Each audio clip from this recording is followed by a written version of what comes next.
बात उस दौर की करते हैं जब महिलाओं के साथ अत्याचार अपने चरम पर हुआ करता था। परंपरा के नाम पर महिलाओं को कई तरह की प्रथाओं से बांध दिया जाता था। बाल विवाह, सती, जोहर, देवदासी, ये कई ऐसी प्रथा थी जिसने महिलाओं को जकड़ा हुआ था। आज महिलाओं के हालात कई हद तक सुधरे हैं, लेकिन आज भी भारत में कुछ ऐसे ग्रामीण इलाके हैं जहां इन प्रथाओं से जुड़े मामले आपकी आंखें नम कर देंगे।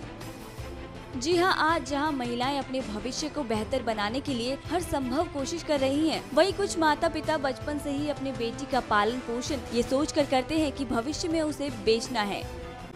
ये आपको सुनने में थोड़ा अजीब जरूर लगेगा, लेकिन ये हालात हैं देश की राजधानी दिल्ली में, जहाँ दिल्ली की नजफगढ़ की प्रेम नगर बस्ती में रहने वाली महिलाएं आज तक गुलाम बनी हुई हैं। इस बस्ती में रहने वाले पन्ना समुदाय के लोगों की रोजी रोटी का इंतजाम महिलाओं के जिम्मे होता है, जबकि पुरुष घर पर आराम फरमाते हैं। पेट भरने के लिए यहाँ महिलाएं सदियों से वैश्यावृत्ति का धंधा चलाती हैं। इस बस्ती में लड़कियों को बचपन से ही इस तरह से तैयार किया जाता है कि आगे चलकर उनको वैश्यावृत्ति के दलदल में झोंका जा सके। कितनी अजीब बात है कि माता पिता खुद अपनी घर की लड़कियों को इस धंधे में झोंक देते हैं।